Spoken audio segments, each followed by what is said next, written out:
So breaking story ہے، ایران نے اسرائیل پہ 102 میزائل فائر کر دیے ہیں اور اس وقت اجلاس بلا لیا ان کی سیکیورٹی کا اس وقت اسرائیل میں بھی اینڈ ایران میں بھی. But it's a breaking story, but could you foresee that? مطلب ایران کا at least Iran doesn't want to get involved into a bigger conflict, but Iran wants to send a message کہ جی آپ نے ہمیں پہلے دھوکہ دیا تھا، پہلے مسلیڈ بٹ یہ اسی طریقے کے میزائلز ہوں گے جسے لاسٹ ٹائم، کیونکہ اس کی یہ اس سے پہلے 4 گھنٹے پہلے واشنگٹن پوسٹ کی خبر بھی آ گئی تھی، بریکنگ نیوز آپ نے دیکھا ہوگا کہ Israel they are about to fire ballistic missiles, تو وہ پہلے اطلاع بھی دی ہوئی ہے. It's a political messaging right more than an act of war. But it will be contained or it can escalate. It can escalate also, but like Iran wants to say کہ جی ہم ادھر رکیں گے نہیں. میرا خیال ہے کہ اب ایران نے ایک اسٹریٹجک فیصلہ کر لیا ہوگا کہ they will also go for the nuclear bomb now. میرے خیال میں That's huge. میرے خیال میں وہ سمجھتے ہیں کہ یہ اسرائیل اور نیوکلیئر ڈیل اور سارا کچھ امریکہ اسرائیل کے بالکل ساتھ ملا ہوا ہے، بلکہ وہ اور اسرائیل امریکہ کا پٹھو ہے، not the other way around, اور وہ کنٹرول میں ہے اور وہ ان کو اسرائیل کو رکھا ہوا ہے کنٹینمنٹ کے لیے، کیونکہ اصل ٹارگیٹ تو ایران ہی ہے نا. حزب اللہ تو بہانہ ہے.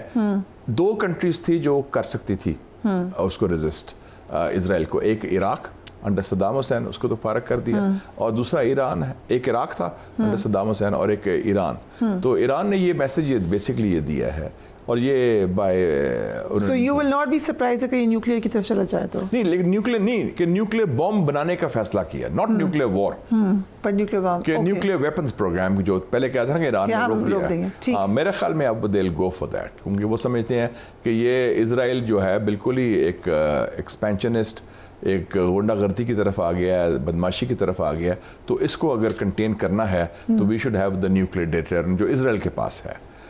میرے خیال میں یہ ایرانین پہلے روکے ہوئے تھے اس معاملے میں، اب شاید وہ رکاوٹ ختم ہو. سو آپ نے چند دن پہلے برکس کے سمجھا میں بھی شرکت کی، ایگزیکٹلی کیا خبر ہے وہاں کی؟ کیا پاکستان امید کر سکتا ہے برکس کا حصہ؟ پچھلے ہفتے مجھے اسپیشل دعوت دی گئی، I am the first Pakistani and only Pakistani جس کو برکس کی کانفرنس کے لیے بلایا گیا ماسکو میں، اور وہ انویٹیشن رشینز نے دی اور چائنیز نے دی تھی.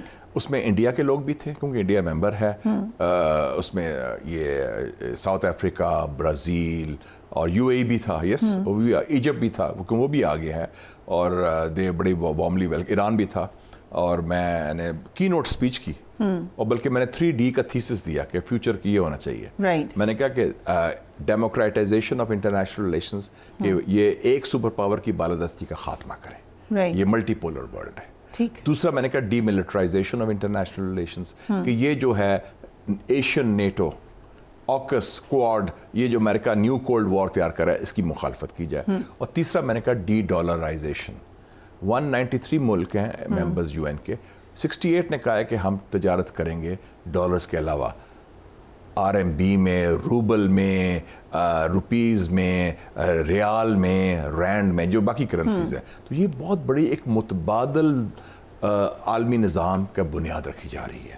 برکس ہو، اور میں نے برکس میں اب میں نہیں کہا تھا فارن آفس کو پچھلے سال کہ آپ اپلائی کریں، خیر اپلائی تو کر دیا اب انہوں نے، لیکن ہم نے تھوڑا دھکا دینا پڑے گا، لیٹ کیا، لیٹ ان دا کیو، کیونکہ ٹرکی بھی ہے، سری لنکا بھی، بنگلہ دیش بھی، اور ملک بھی ہیں. لیکن پاکستان کے گڈ ول بہت ہے، اور مجھے رشین ڈیلیگیٹ نے بڑا اسپیشلی ویلکم کیا، welcome a friend from Pakistan. So Mushahid صاحب، ویئر ایگزیکٹلی آر وی؟ ہم اس وقت چائنا کیمپ میں ہیں یا US کیمپ میں ہیں، یا ہم دونوں میں ہیں؟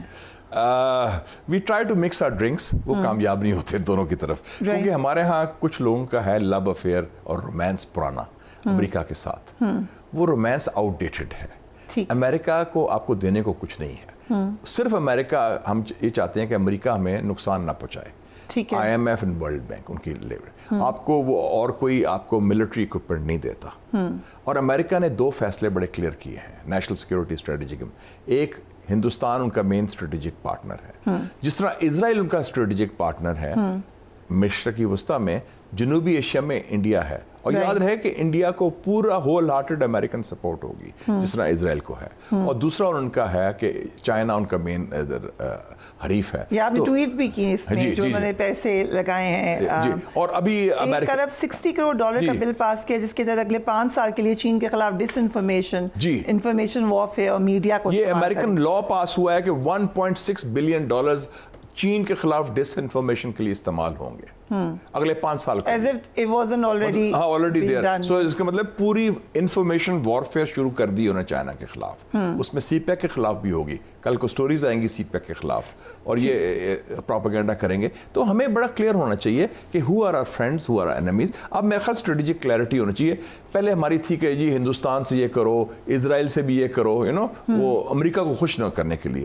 ہم وہ فیصلے کریں جو پاکستان کے مفاد میں ہیں اور پاکستان کے عوام کے امنگوں کی ترجمانی کرتے ہیں, اور وہ ہے اس ریجن میں ہمارا فیوچر ہے وسطی ایشیا کے ساتھ, چائنا کے ساتھ, رشیا کے ساتھ, ایران کے ساتھ, اور ایون افغانستان جو نیبرز ہیں ہمارے. انڈیا اس وقت ایک ہندوتوا کی رجیم ہے, اور یہ رجیم آپ کی بڑی بدبودار قسم کی ہے آئیڈیالوجیکلی, اور آپ نے دیکھا ان کے جو جے شنکر نے جو بیان دیا ہے یونائیٹڈ نیشنز میں بھی, تو آلدو خود وہ اسٹیٹ ٹیررسٹ ہے, سب سے بڑا اسٹیٹ ٹیررسٹ اسرائیل کے علاوہ ہندوستان ہے. وہ سکھ مارا ہے انہوں نے کینیڈا کے اندر, سکھوں کو مارنے کی کوشش کی امریکہ کے اندر, اور ابھی جو پیجرز کا ایشو ہوا ہے حزب اللہ کا, وہ بھی ہندوستان نے بیچے تھے ان کو, حزب اللہ کو.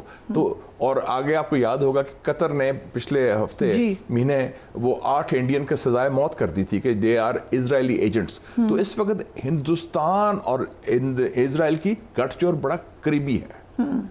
جو وہ کر رہا ہے فلسطین میں, ہندوستان وہی کرنا چاہ رہا ہے مقبوضہ Kashmir. So very very sensitive question. ایک اسکول آف تھاٹ یہ بھی ہے کہ ٹو نیوٹرلائز انڈیا یا neutralise the threat from that side, ہمیں اپنے تعلقات اسرائیل سے, یہ ایک اسکول آف تھاٹ ہے. نانسنس ہمارے بالکل نہیں, ناٹ ایٹ آل. کوئی ایسے کوئی نیوٹرلائزیشن کا ایشو ہی نہیں ہے. ورنہ تو ترکی نے 60 سال پہلے ریکگنائز کیا تھا اسرائیل کو, ان کو تو جانے نہیں دیا یورپین یونین نے. اب ترکی اسلحہ لے رہا ہے رشیا سے. Not at all. پاکستان کو ہمارا اپنا رول ہے, اور اسرائیل انڈیا نیکسس بالکل اسٹرانگ ہے. یہ بڑی, یہ ماضی میں کچھ لوگوں کا خیال تھا, یہ اب تو نہیں ہے. نہیں, اب تو نہیں ہے. اینڈ آئی تھنک جب سے جنرل عاصم منیر آئے ہیں اس میں اسٹریٹجک کلیئرٹی ریسٹور ہو گئی ہے, اور اس لیے میں دیکھ رہا ہوں کہ وہ پہلا اسٹیٹمنٹ انہوں نے دیا کشمیر پر دیا, ایل او سی جا کے دیا, اور کلیئرٹی کے ساتھ دیا, کوئی اوز ناز نہیں تھا. اور پھر جتنے بھی میٹنگز ہوتی ہیں کور کمانڈرز کی میں دیکھ رہا ہوں, اس میں وہ پیلسٹائن اور کشمیر پر اسٹرانگ سٹینڈ لیا جاتا ہے. تو اس میں کوئی ویورنگ نہیں ہونی چاہیے, اور وہ مجھے افسوس ہے کہ وہ ایک نائیو ویو تھا. آگے وہ کہتے تھے کہ انڈیا ساتھ ہماری بات چیت چلے گی. انڈیا نے آپ کو استعمال کیا, سیز فائر کرا کے ان کو ریلیف مل گیا چائنا کے خلاف, جو امریکہ بھی چاہتا تھا, اور وہ اور آپ کی پوزیشن کی اور ہارڈ لائن ہوگی ٹورڈز پاکستان. انہوں نے تو را نے 4 سالوں میں 20 حملے کیے ہیں پاکستان کے اندر اسٹیٹ ٹیررزم کے. ہم نے تو جوابی کاروائی نہیں کی, ہم نے تو چوں نہیں کی, بولے بھی نہیں ہم اس وقت. تو ہمیں یہ اپیزمنٹ کی پالیسی, اور اسرائیل کا آؤٹ آف کوسچن ہے, ہماری پالیسی بڑی کلیئر ہے اس معاملے میں, انکنسسٹنٹ بھی ہے. 3.5 سالوں سے یہ نہیں اسٹارٹڈ ود قائد اعظم, یہ before the creation of Pakistan. Kashmir اور پیلسٹائن, اور کشمیر اور پیلسٹائن فریہ صاحبہ is part of our DNA. یہ اس میں کوئی کمپرومائز نہیں ہو سکتا. رائٹ. سو آپ کیونکہ ملٹری کی آپ نے ڈسکس کر ہی لیا, تھوڑا سا ایک کویشچن کہ ایک تاثر یہ ہے کہ شہباز شریف could be the person جو کہ اپنے 5 سال مکمل کریں گے as prime minister, is going to make this history. اتنے اچھے تعلقات آپ کو لگتا ہے؟ تعلقات کی بنیاد پر ہوتا ہے کہ پرفارمنس کی بنیاد پر ہوتا ہے؟ پرفارمنس تو میرے خیال سے بہت ہی, you can tell me کیسی ہے پرفارمنس. آپ کے سامنے ہے کہ اگر آپ کے اکانومی بحال نہیں ہو رہی, کاؤنٹر ٹیررزم اسٹریٹجی آپ کی نہیں ہے, پولیٹیکل پولرائزیشن ہے, اور جوڈیشری سے پنگا لے لیا آپ نے, اور ہمارے نیبر سے بھی تعلقات کوئی بہت زیادہ اچھے نہیں, تو وہ تو پرفارمنس تو آپ کے سامنے ہے.